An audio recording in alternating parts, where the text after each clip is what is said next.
Dear students, നമ്മൾ ഇന്നത്തെ ഈ വീഡിയോയിലൂടെ ലാബ് 18 ബന്ധപ്പെട്ട മോഡൽ ക്വസ്റ്റ്യൻസ് ആണ് ഡിസ്കസ് ചെയ്യുന്നത്. ലാബ് 18 നമ്മൾ പഠിച്ചിട്ടുള്ളത് ഒരു ഫങ്ഷൻ 1 ആണോ 1 ആണോ എന്ന് ചെക്ക് ചെയ്യാൻ, അഥവാ അത് 1 അല്ലെങ്കിൽ ഫങ്ഷൻ റീഡിഫൈൻ ചെയ്ത് അത് 1 അഥവാ ബൈജക്റ്റീവ് ആക്കാനും നമ്മൾ പഠിച്ചിട്ടുണ്ട്. അതുമായി ബന്ധപ്പെട്ട ക്വസ്റ്റ്യനുകളും അതുപോലെ ഫങ്ഷൻ ഓഫ് എ ഫങ്ഷൻ അഥവാ കോമ്പോസിറ്റ് ഫങ്ഷൻ ഡിഫൈൻ ചെയ്ത് അതിൻ്റെ ഗ്രാഫ് വരക്കാനും അത്തരം കാര്യങ്ങളാണ് നമ്മൾ ലാബ് 18 പഠിച്ചിരുന്നത്. അതുമായി ബന്ധപ്പെട്ട 3 ക്വസ്റ്റ്യനുകളാണ് നമ്മളിന്ന് ഡിസ്കസ് ചെയ്യുന്നത്. അതിലെ ഒന്നാമത്തെ ക്വസ്റ്റ്യനിലേക്ക് വരാം. Draw the graphs of the following functions defined from R to R. State whether the function is 1 or 1 ഇനി പറയുന്ന ഫംഗ്ഷനുകളുടെ ഗ്രാഫ് വരയ്ക്കുക. എന്നിട്ട് ആ ഫംഗ്ഷൻ 1 ആണോ 1 ആണോ എന്ന് ചെക്ക് ചെയ്യാം. അതിൻ്റെ ഇവിടെ 2 ഫംഗ്ഷനുകൾ ആണ് തന്നിട്ടുള്ളത്. അതിൽ ഒന്നാമത്തത് x³ - 3x² + 3. നമുക്ക് ജിയോജിബ്ര ഉപയോഗിച്ച് ഈ പറയുന്ന ഫംഗ്ഷൻ്റെ ഗ്രാഫ് ഒന്ന് വരച്ച് നോക്കാം. x³ - 3x² + 3. ഇൻപുട്ട് ബാറിൽ x³ - 3x² - 3x² + 3. x³ - 3x² + 3.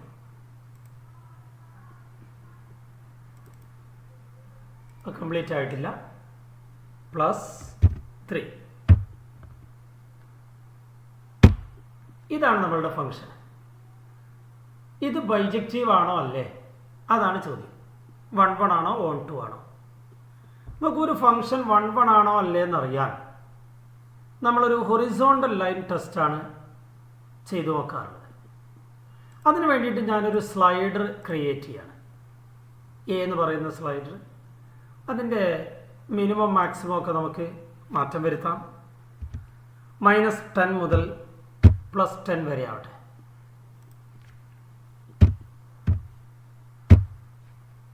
Okay, ആ സ്ലൈഡറുമായി ബന്ധപ്പെടുത്തിയിട്ട് നമുക്കിവിടെ ഒരു പോയിന്റ് ഡിഫൈൻ ചെയ്യാം. y ആക്സിസിലെ ഒരു പോയിന്റ് 0a.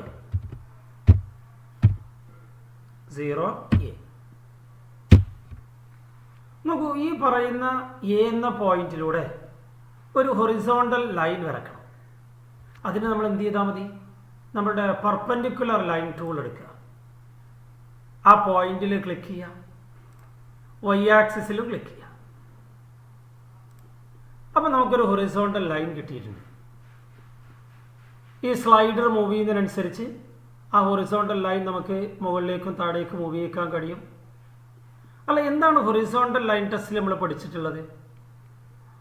ആ ഗ്രാഫിൻ്റെ ഡൊമൈനിൽ എല്ലായിടത്തും ഈ ഹൊറിസോണ്ടൽ ലൈൻ മൂവ് ചെയ്യുമ്പോൾ എവിടെയെങ്കിലും വെച്ച് നമ്മളുടെ ഹൊറിസോണ്ടൽ ലൈൻ നമ്മളുടെ ഗ്രാഫിന് ഒന്നിൽ കൂടുതൽ പോയിന്റുകളിൽ ഇൻ്റർസെക്റ്റ് ചെയ്തുവെങ്കിൽ അതൊരിക്കലും 1 അല്ല. ഇപ്പം നമ്മൾ നോക്ക്, നമ്മളുടെ ഹൊറിസോണ്ടൽ ലൈൻ നമ്മുടെ ഗ്രാഫിനെ 3 പോയിന്റുകൾ ഇൻ്റർസെക്റ്റ് ചെയ്യുന്നുണ്ട്. അതുകൊണ്ട് തന്നെ വ്യത്യസ്തമായ എക്സ് എലമെൻറ്റുകൾക്ക് ഒരേ ഇമേജ് വരുന്നുണ്ട്. അഥവാ ഈ ഫംഗ്ഷൻ എന്തല്ല, 1 അല്ല. ഇതാണ് ഹൊറിസോണ്ടൽ ലൈൻ ടെസ്റ്റ്. അപ്പോൾ ഹൊറിസോണ്ടൽ ലൈൻ ടെസ്റ്റ് പ്രകാരം നമുക്ക് വളരെ വ്യക്തമാണ് ഈ ഫംഗ്ഷൻ 1 അല്ല എന്നുള്ളത്. ഇനി രണ്ടാമത്തെ ചോദ്യം, ഈ ഫംഗ്ഷൻ 1 ആണോ? നമ്മുടെ ഫംഗ്ഷൻ ഡിഫൈൻ ചെയ്തിട്ടുള്ളത് ആറിൽ നിന്ന് ആറിലേക്കാണ്. നമ്മുടെ ഫംഗ്ഷൻ്റെ കോഡൊമൈൻ 6 ആണ്. ഇനി നമ്മളുടെ ഗ്രാഫിൽ നോക്കിയിട്ട് നമുക്ക് പറയാൻ കഴിയണം എന്താണ് നമ്മുടെ ഫംഗ്ഷൻ്റെ റേഞ്ച്. ഇതൊരു തേർഡ് ഡിഗ്രി പോളിനോമിയലാണ്. ആ തേർഡ് ഡിഗ്രി പോളിനോമിയലിൻ്റെ ഗ്രാഫ് -∞ മുതൽ +∞ വരെ വരുന്നുണ്ട് അതിൻ്റെ y വാല്യൂ.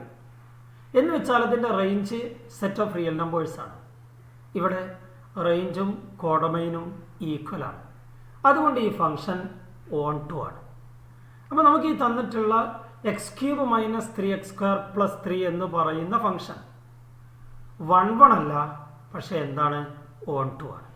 ഇതാണ് ഒന്നാമത്തെ ചോദ്യത്തിൻ്റെ ഒന്നാമത്തെ ഫംഗ്ഷൻ്റെ ആൻസർ. ഇനി അതിൽ തന്നെ നമുക്ക് രണ്ടാമതൊരു ഫംഗ്ഷൻ കൂടെ കൊടുത്തിട്ടുണ്ട്. എന്താണ് ആ ഫംഗ്ഷൻ? 2x² - 3x + 4 എന്ന് പറയുന്ന ഫംഗ്ഷൻ ബൈജക്റ്റീവ് ആണോ അഥവാ 1 ആണോ എന്നാണ് ചോദ്യം. നമുക്ക് ആ ഫംഗ്ഷൻ നമ്മുടെ ഇൻപുട്ടിൽ ഒന്ന് കൊടുത്തു നോക്കാം. 2x² - 3x + 4. നമ്മളുടെ ഈ ഫംഗ്ഷൻ എഡിറ്റ് ചെയ്താൽ മതി. 2x²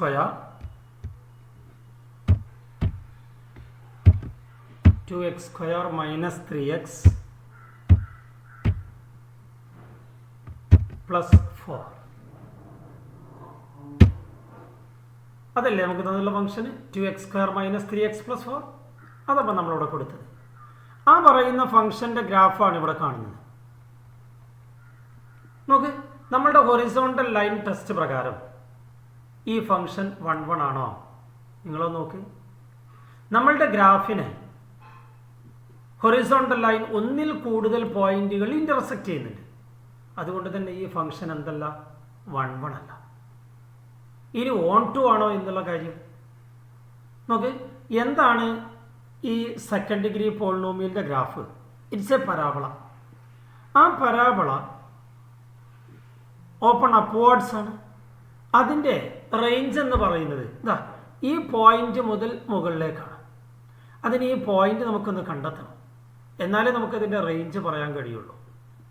അതിന് നമ്മളൊരു മാർഗം പഠിച്ചു വെച്ചിട്ടുണ്ട്. നമ്മളുടെ ഫംഗ്ഷൻ ഇൻസ്പെക്ടർ എടുക്കുക, അത് നമ്മളുടെ കർവിൽ ഒന്ന് ക്ലിക്ക് ചെയ്ത് നോക്കുക. നോക്ക്, ഇവിടെയാണ് ഇതിൻ്റെ മിനിമം വരുന്നത്. ആ മിനിമം വാല്യൂ ആയിട്ട് നമുക്കിവിടെ കാണിച്ചു തന്നിട്ടുള്ളത് 0.75 മിനിമം, അഥവാ x = 3/4 മിനിമം. ആ മിനിമം വാല്യൂ 2.875 എന്നാണ്. അപ്പോൾ നമ്മളുടെ ഫംഗ്ഷൻ്റെ മിനിമം വാല്യൂ 3/4 ആണ്. 3/4 മുതൽ മുകളിലേക്കാണ് അതിൻ്റെ y വാല്യൂ വരുന്നത്. എന്ന് വെച്ചാൽ നമ്മുടെ ഫംഗ്ഷൻ്റെ range half open interval 3/4 infinity ആണ്. It is a subset of set of real numbers. Set of real numbers 6 ആണ് നമ്മളുടെ കോഡൊമൈൻ. എന്നാൽ അതേ സ്ഥാനത്ത് നമ്മളുടെ റേഞ്ച് 3/4 to ഇൻഫിനിറ്റി ആണ്. Clearly range is a subset of codomain. Therefore, the given function is not on to. ഈ പറയുന്ന second degree polynomial 1 അല്ല, ഓൺ ടു അല്ല. അതാണ് ഒന്നാമത്തെ ക്വസ്റ്റ്യൻ്റെ സെക്കൻഡ് പാർട്ടിൻ്റെ ആൻസർ. ഓക്കെ, എന്നാൽ ഇനി നമ്മളുടെ രണ്ടാമത്തെ ക്വസ്റ്റ്യനിലേക്ക് വരാം. സെക്കൻഡ് ക്വസ്റ്റ്യൻ എന്ന് വായിച്ചേ. Draw the graph of the function defined from R to R. Redefine the domain and range of the function to make it a bijection.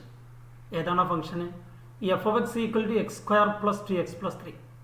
ഈ പറയുന്ന ഫംഗ്ഷൻ്റെ ഗ്രാഫ് വരക്കാൻ R to R നിന്ന്, ഡൊമൈൻ R ആണ്, codomain R ആണ്. എന്നിട്ട് അതിൻ്റെ ഡൊമൈനും റേഞ്ചും redefine ചെയ്ത് അതിനെ എന്താക്കി മാറ്റണം? ബൈജക്റ്റീവ് ആക്കി മാറ്റണം. നിലവിൽ ഇത് ഈ തന്ന ഫംഗ്ഷൻ ബൈജക്റ്റീവ് ആവില്ല. ഇതൊരു സെക്കൻഡ് ഡിഗ്രി പോളിനോമിയലാണ്. അതിൻ്റെ ഗ്രാഫ് ഒരു പരാബോളയാണ്. ഉറപ്പായിട്ടും നമ്മുടെ ഹൊറിസോണ്ടൽ ലൈനിനെ ഒന്നിൽ കൂടുതൽ പോയിന്റിൽ അത് ഇന്റർസെക്റ്റ് ചെയ്യും. നേരത്തെ നമ്മളത് കണ്ടതാണ് ഇവിടെ. എന്നാൽ നമുക്കൊരു കാര്യം ചെയ്യാം, ഈ പറയുന്ന ഫംഗ്ഷൻ്റെ ഗ്രാഫ് ഒന്ന് വരച്ച് നോക്കാം. ഏതാണ് ഫംഗ്ഷന്? f(x) = x² + 2x + 3. x² + 2x + 3 + 2x + 3. നോക്കൂ, ഇതാണ് നമ്മളുടെ ഫംഗ്ഷൻ്റെ ഗ്രാഫ്. ഇപ്പോഴേത് മനസ്സിലായി നമുക്കത് 1 അല്ല. നമ്മളുടെ ഹൊറിസോണ്ടൽ ലൈനിനെ ഒന്നിൽ കൂടുതൽ പോയിന്റിൽ അത് ഇന്റർസെക്റ്റ് ചെയ്യുന്നുണ്ട്. മാത്രമല്ല ഇതിൻ്റെ റേഞ്ച് നോക്കൂ, ഇവിടുന്ന് അങ്ങോട്ട് 2 മുതൽ മുകളിലേക്ക് ഇതുള്ളൂ. ഇതിൻ്റെ റേഞ്ച് എന്ന് പറയുന്നത് 2 to ഇൻഫിനിറ്റി ആണ്. That is a subset of the codomain R. അതുകൊണ്ട് അത് ഓൺ ടു അല്ല. എങ്കിൽ ഈ ഫംഗ്ഷനെ നമ്മളൊന്ന് റീഡിഫൈൻ ചെയ്യണം. റീഡിഫൈൻ ചെയ്ത് അതിനെ എന്താക്കി മാറ്റണം? ബൈജക്റ്റീവ് ആക്കിയിട്ട് മാറ്റണം. അതിന് നമ്മളുടെ ഈ ഗ്രാഫ് ഒന്നിൽ കൂടുതൽ പോയിന്റിൽ ഇന്റർസെക്റ്റ് ചെയ്യുന്ന അവസ്ഥ ഇല്ലാതാക്കണം. അത് നമ്മൾ എന്ത് ചെയ്യുക, ഈ മിനിമം പോയിന്റിൽ ഈ ഗ്രാഫ് വലതുഭാഗത്തേക്കുള്ള ഭാഗം മാത്രമാക്കി ചുരുക്കുക, ഈ ഇടതുഭാഗത്തേക്കുള്ളത് ഒഴിവാക്കുക. അതിൻ്റെ മിനിമം പോയിന്റ് നമുക്കിവിടെ കാണുമ്പോൾ മനസ്സിലാവുന്നുണ്ട്, ഇത് -1 2 ആണ്. ഇനി ഒന്ന് ഉറപ്പിക്കണം എന്നുണ്ടെങ്കിൽ നമ്മളുടെ ഫംഗ്ഷൻ ഇൻസ്പെക്ടർ എടുത്ത് അതൊന്ന് ചെക്ക് ചെയ്ത് നോക്കാം. നമുക്ക് ഈ പറയുന്ന ഫംഗ്ഷൻ്റെ എക്സിൻ്റെ ലോവർ വാല്യൂ -2 എന്ന് കൊടുത്താൽ നമുക്ക് ഇതാണ് ആ minimum value, -1 2. X equal to -1 minimum. ആ മിനിമം വാല്യൂ ആരാണ്? 2 ആണ്. ശരി, ആയിക്കോട്ടെ. നമുക്ക് ആ പോയിന്റ് അവിടെ നിന്ന് മാർക്ക് ചെയ്ത് കൊടുക്കാം. ആ -1 2 എന്നുള്ള പോയിന്റ് ഞാനവിടെ മാർക്ക് ചെയ്തു. അവിടെയാണ് മിനിമം വരുന്നത്. എങ്കിൽ നമുക്ക് ഈ -1 2 എന്നുള്ള പോയിന്റിന്റെ വലതുഭാഗത്തേക്കുള്ള ഗ്രാഫ് മാത്രം മതി, ഈ ഇടതുഭാഗത്തേക്കുള്ളത് ഒഴിവാക്കണം. അങ്ങനെയാണെങ്കിൽ ആ ഫംഗ്ഷൻ 1 1 ആയിക്കോളും. അതിന് നമ്മളുടെ ഫംഗ്ഷൻ ഒന്ന് റീഡിഫൈൻ ചെയ്യണം. എന്താ നമ്മൾ ചെയ്യേണ്ടത്? എക്സിന്റെ വാല്യൂ -1 കൂടുതലായിട്ടുള്ളത് മാത്രം മതി. X greater than or equal to -1. അങ്ങനെ റീഡിഫൈൻ ചെയ്താൽ ഓക്കെ, ഈ ഇടതുഭാഗത്തേക്കുള്ള ഗ്രാഫ് അങ്ങ് ഒഴിവാകും, വലതുഭാഗത്തേക്ക് മാത്രമാവും. ഇനി നിങ്ങളുടെ ഹൊറിസോണ്ടൽ ലൈൻ ടെസ്റ്റ് ചെക്ക് ചെയ്ത് നോക്ക്. നമ്മുടെ ഗ്രാഫിന് അത് ഒരൊറ്റ പോയിന്റിൽ മാത്രമേ ഇന്റർസെക്റ്റ് ചെയ്യുള്ളൂ. അതിൻ്റെ റേഞ്ചിനെ ഒരു തരത്തിലും ബാധിക്കാത്ത വിധത്തിൽ നമ്മൾ അതിന് എന്താക്കി മാറ്റി? 1 1 ആക്കിയിട്ട് മാറ്റി. ഇനി എന്താക്കണം? ഓൺ ടു ആവണം. എപ്പോഴാണ് ഒരു ഫംഗ്ഷന് ഓൺ ടു ആണെന്ന് പറയുക? അതിൻ്റെ റേഞ്ച് ഈക്വൽ ടു കോഡൊമൈൻ ആവണം. നിലവിൽ നമ്മളുടെ ഫംഗ്ഷൻ്റെ കോഡൊമൈൻ എന്ന് പറയുന്നത് സെറ്റ് ഓഫ് റിയൽ നമ്പേഴ്സ് ആണ്. എങ്കിൽ അതിനെ മാറ്റി എന്താണോ റേഞ്ച് അതാക്കണം നമ്മൾ കോഡൊമൈനായിട്ട്. എന്താണ് നമ്മളുടെ ഫംഗ്ഷൻ്റെ റേഞ്ച്? നമുക്ക് വൈയുടെ മിനിമം വാല്യൂ 2 ആണ്. 2 മുതൽ മുകളിലേക്കാണ്. എന്ന് വെച്ചാൽ നമ്മുടെ ഫംഗ്ഷൻ്റെ റേഞ്ച് 2 to ∞ ആണ്. Half open interval 2 to ∞. അപ്പോൾ അതിൻ്റെ കോഡൊമൈൻ മാറ്റിയിട്ട് 2 to ∞ എന്നാക്കിയാൽ അത് 1 2 ആവും. നമ്മുടെ ഡൊമൈൻ നമ്മൾ മാറ്റി R മാറ്റിയിട്ട് -1 to ∞. അപ്പോൾ അത് 1 1 ആയി. അങ്ങനെ 1 1 ആയിട്ട് ഇത് റീഡിഫൈൻ ചെയ്യാൻ F from R to R എന്ന് മാറ്റിയിട്ട് നമ്മൾ ഇങ്ങനെ ആക്കിയിട്ട് മാറ്റണം. അതിൻ്റെ ഡൊമൈൻ -1 മുതൽ ∞ വരെ, അതിൻ്റെ കോഡൊമൈൻ 2 മുതൽ ∞ വരെ. Now it is clearly both 1 1 and 1 2. That means it is bijective. ഇങ്ങനെയാണ് ഒരു ഫംഗ്ഷന് റീഡിഫൈൻ ചെയ്ത് അതിനെ ബൈജക്റ്റീവ് ആക്കി മാറ്റുന്ന വിധം. മനസ്സിലായല്ലോ? ശരി, നമുക്ക് അടുത്ത ക്വസ്റ്റ്യനിലേക്ക് പോകാം. നമ്മുടെ മൂന്നാമത്തെ ക്വസ്റ്റ്യൻ ഒന്ന് വായിച്ചു നോക്കാം. Use the given applet to answer the following questions. The first part, if the coordinates of the point A is A f of A, write the coordinates of the point B, C and D. A എന്നുള്ള പോയിന്റിന്റെ coordinates A f of A ആണെങ്കിൽ തന്ന അപ്ലറ്റിൽ 3 പോയിന്റുകൾ mark ചെയ്തിട്ടുണ്ട്, ബിയും സിയും ഡിയും. അതിൻ്റെ കോർഡിനേറ്റ്സ് എന്താണ് എന്നുള്ളതാണ്. Second part, draw the graph of the following composite functions by substituting suitable functions for f and g and tracing the point D. അതിൻ്റെ first, draw the graph of sine X cube, hence find sine 1.3 whole cube. Second, draw the graph of log sine X, hence find log sine 1.5. Okay, ഇത് composite ഫംഗ്ഷനുമായി ബന്ധപ്പെടുത്തിയിട്ടുള്ള ക്വസ്റ്റ്യനാണ്. അതിൽ നമുക്ക് അതിൻ്റെ applet ഒന്ന് observe ചെയ്യാം. എ എന്ന പോയിന്റിൻ്റെ കോർഡിനേറ്റ്സ് എ എഫ് ഓഫ് എന്ന് തന്നിട്ടുണ്ട്. എങ്കിൽ അതിൽ 3 പോയിന്റുകൾ ബി സി ഡിയുടെ കോർഡിനേറ്റ്സ് കണ്ടെത്തണം. നോക്കാം നമുക്ക്. ഇതാണ് ഇവിടെ റെഡിമെയ്ഡ് ആയിട്ട് തന്നിട്ടുള്ള അപ്ലറ്റ്. അതിൽ എ എന്ന പോയിന്റിൻ്റെ കോർഡിനേറ്റ്സ് ആണ് എ എഫ് ഓഫ് എ എന്നാണ് പറയുന്നത്. അതിൻ്റെ എക്സ് കോർഡിനേറ്റ് എ ആണ്, Y coordinate F of A ആണ്. എങ്കിൽ ബിയുടെ കോർഡിനേറ്റ്സ് എന്താവും എന്നുള്ളത് ആദ്യത്തെ ചോദ്യം. ഈ ബി എന്ന് പറയുന്ന point Y equal to X എന്ന ലൈനിൽ വരുന്ന പോയിന്റാണ്. അപ്പോൾ അതിൻ്റെ എക്സ് കോർഡിനേറ്റ് എന്താണോ അത് തന്നെയാണ് വൈ കോർഡിനേറ്റ്. തിരിച്ചു പറയാം, വൈ കോർഡിനേറ്റ് എന്താണോ അത് തന്നെയാണ് എക്സ് കോർഡിനേറ്റ്. ഇവിടെ ഒരു പ്രത്യേകത വരുന്നത് എയുടെയും ബിയുടെയും വൈ കോർഡിനേറ്റ് സെയിം ആണ്. അപ്പോൾ എ എന്ന പോയിന്റിൻ്റെ വൈ കോർഡിനേറ്റ് എന്താണോ അത് തന്നെയാണ് ബിയുടെ വൈ കോർഡിനേറ്റ്. എന്താണ് എയുടെ coordinates? A F of a. അപ്പം ബിയുടെ വൈ കോർഡിനേറ്റ് എന്താണ്? F of a. അത് തന്നെയാണ് അതിൻ്റെ എക്സ് കോർഡിനേറ്റും. അപ്പോൾ ബിയുടെ എക്സ് കോർഡിനേറ്റും എഫ് ഓഫ് എ ആണ്, വൈ കോർഡിനേറ്റും എഫ് ഓഫ് എ ആണ്. അപ്പോൾ എന്താണോ ബി എന്ന പോയിന്റിൻ്റെ കോർഡിനേറ്റ്സ് വരിക? That is a f b f of a F of a. അതിൻ്റെ X coordinate F of A ആണ്, വൈ കോർഡിനേറ്റും എഫ് ഓഫ് എ ആണ്. എന്നാൽ അടുത്ത പോയിന്റിലേക്ക് വരാം, സി എന്ന പോയിന്റിലേക്ക്. എന്താണ് ബിയും സിയും തമ്മിലുള്ള ബന്ധം? രണ്ടിൻ്റെയും എക്സ് കോർഡിനേറ്റ് സെയിം ആണെന്നുള്ളതാണ്. ശരി, അപ്പോൾ ബിയുടെ എക്സ് കോർഡിനേറ്റ് എന്താ? F of A. എങ്കിൽ സിയുടെ എക്സ് കോർഡിനേറ്റും എഫ് ഓഫ് എ ആണ്. ഇനി സിയുടെ വൈ കോർഡിനേറ്റ് കാണണം. ഈ സി എന്നുള്ള പറയുന്ന പോയിന്റ് ജി എന്ന ഫംഗ്ഷനിൽ വരുന്ന പോയിന്റാണ്. അപ്പോൾ എന്താണോ അതിൻ്റെ എക്സ് കോർഡിനേറ്റ് അതിന് ജി കൊടുക്കും. അഥവാ സി എന്ന പോയിന്റിൻ്റെ x coordinate F of a ആണെങ്കിൽ അതിൻ്റെ y coordinate g of f of A ആണ്. അപ്പോൾ സി എന്ന പോയിന്റിൻ്റെ കോർഡിനേറ്റ്സ് ആയിട്ട് വരുന്നത് f of a g of f of a. അതിൻ്റെ എക്സ് കോർഡിനേറ്റ് എന്താണോ അതിന് ജി എന്ന ഫംഗ്ഷൻ കൊടുക്കും.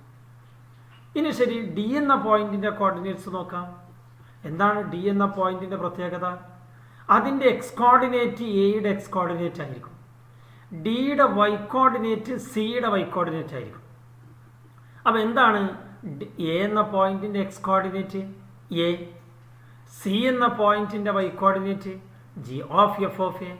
അങ്ങനെയാണെങ്കിൽ ഡി എന്ന പോയിന്റിൻ്റെ കോർഡിനേറ്റ്സ് എന്ത് വരും?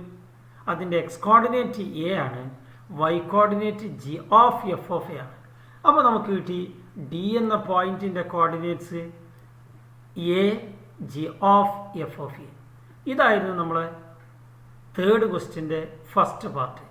എ എന്ന പോയിന്റിൻ്റെ കോർഡിനേറ്റ്സ് തന്ന് അത് വെച്ച് ബിയുടെയും സിയുടെയും ഡിയുടെയും കോർഡിനേറ്റ്സ് കണ്ടെത്തുന്നത്. ഓക്കെ, ഇനി നമുക്ക് തേർഡ് ക്വസ്റ്റ്യൻ്റെ സെക്കൻഡ് പാർട്ടിലേക്ക് വരാം. എന്താണ് second part? Draw the graph of the following composite functions by substituting suitable functions for f and g and tracing the point d. അതിലൊന്നാമത്തത് draw the graph of sin x cube, hence find sin 1.3 whole cube. എങ്ങനെയാണ് നമുക്ക് sin x cube എന്ന composite ഫംഗ്ഷൻ്റെ graph വരക്കാം? ഇതിനകത്ത് first function X cube എന്നുള്ളതാണ്, പിന്നീട് അതിന് sign കൊടുക്കുക എന്നുള്ളതാണ് സെക്കൻഡ് ഫംഗ്ഷൻ. അപ്പോൾ എഫ് ഓഫ് എക്സ് എന്ന് പറയുന്നത് എക്സ് ക്യൂബ് ആയിരിക്കണം, ജി ഓഫ് എക്സ് എന്ന് പറയുന്നത് സൈൻ എക്സ് ആയിരിക്കണം. അതിൻ്റെ കോമ്പോസിറ്റ് ഫംഗ്ഷന് ജി ഡോട്ട് എഫ് എടുത്താൽ സൈൻ എക്സ് ക്യൂബിൻ്റെ ഗ്രാഫ് വരും. നമ്മുടെ ജിയോജിബ്രയിൽ ഓൾറെഡി നമുക്ക് റെഡിമെയ്ഡ് അപ്ലറ്റ് തന്നിട്ടുണ്ട്. അതിവിടെ തന്നിട്ടുള്ള ഫംഗ്ഷൻ എഫ് എക്സ് ക്യൂബ് തന്നെയാണ്. ജി എന്ന് പറയുന്നത് സൈൻ എക്സ് ആണ്.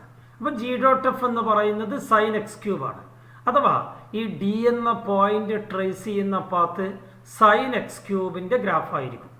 നമുക്ക് ഡി എന്ന പോയിന്റ് ഒന്ന് ട്രേസ് ചെയ്ത് നോക്കാം.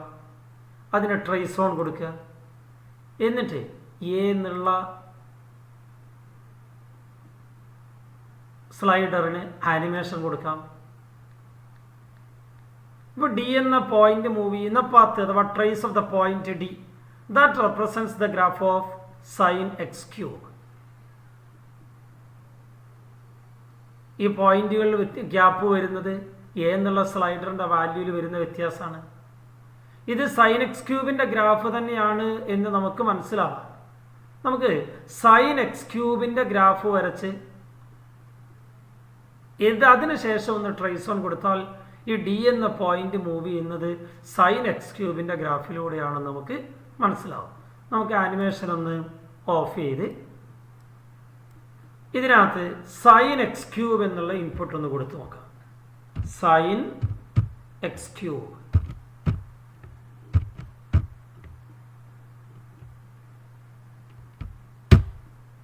ഇതാണ് സൈൻ എക്സ് ക്യൂബിൻ്റെ ഗ്രാഫ്. വേണമെങ്കിൽ അതൊന്ന് സൂം ചെയ്ത് കൊടുത്ത് ഇനി നമുക്ക് എ എന്നുള്ള പോയിന്റ് ഒന്ന് ആനിമേഷൻ കൊടുത്തു നോക്കാം. സ്ലൈഡർ ഒന്ന് ആനിമേറ്റ് ചെയ്ത് നോക്കാം.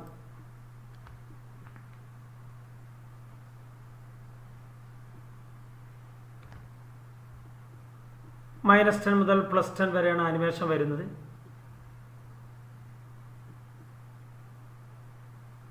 നോക്കുക, ഡി എന്നുള്ള പോയിന്റ് മൂവ് ചെയ്യുന്നത് സൈൻ എക്സ് ക്യൂബിൻ്റെ കർവിലൂടെയാണ്. അഥവാ trace of the point D represents sine X cube. അതായിരുന്നു നമ്മളോട് ചോദിച്ച ഒന്നാമത്തെ ചോദ്യം. ക്ലിയർ ആണല്ലോ?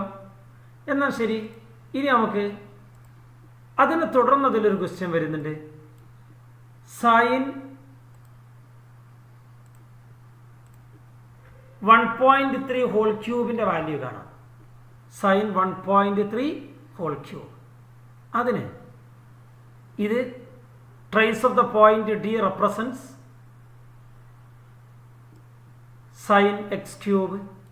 അതിനകത്ത് എക്സിന് 1.3 എന്ന് കൊടുത്താൽ മതിയാവും.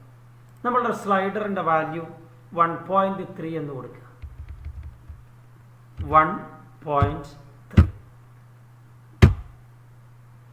ഇപ്പോൾ ഡിയുടെ കോർഡിനേറ്റ്സ് എന്താണ്? That is the value of sine 1.3 whole cube. That is 0.81. അപ്പോൾ നമുക്ക് ആൻസർ ആയിട്ട് എഴുതാം sine 1.3 whole cube is equal to 0.81. Okay, ഇനി അതിൻ്റെ second പാർട്ടിലേക്ക്.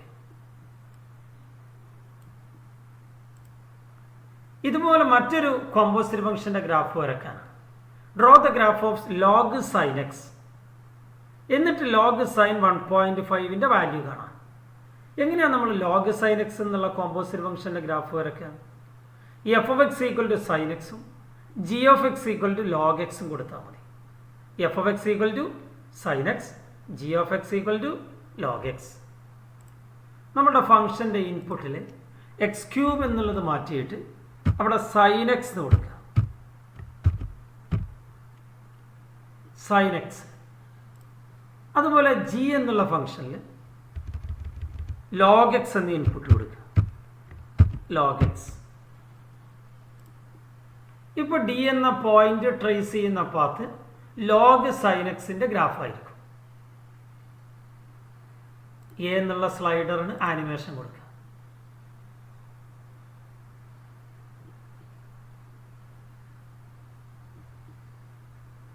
The point D represents path of the curve log sin x. Okay.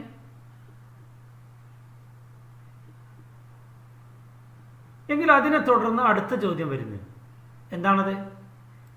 Log sine 1.5ൻ്റെ value കാണാൻ. D എന്ന point trace ചെയ്യുന്ന പാത്ത് ലോഗ് സൈൻ എക്സിൻ്റെ ഗ്രാഫാണ്. എങ്കിൽ അതിന് എക്സിന് 1.5 കൊടുക്കണം. അഥവാ നമ്മുടെ സ്ലൈഡറിൻ്റെ വാല്യൂ 1.5 എന്ന് കൊടുത്താൽ മതി. ഇപ്പോൾ ഡി എന്ന പോയിന്റിൻ്റെ കോർഡിനേറ്റ്സ് ഒബ്സർവ് ചെയ്യാം. അതിൻ്റെ എക്സ് കോർഡിനേറ്റ് 1.5 ആണ്. അതിൻ്റെ വൈ കോർഡിനേറ്റ് -0.003. അത് ഈ പോയിന്റിൽ നോക്കിയാൽ കാണാം, അതല്ലെങ്കിൽ ആൾജിബ്രിക് വിൻഡോയിൽ നോക്കിയാലും കാണാം. -0.003. That is the value of log sine 1.5. ഇതാണ് ലാബ് 18ൻ്റെ മോഡൽ ക്വസ്റ്റ്യൻ.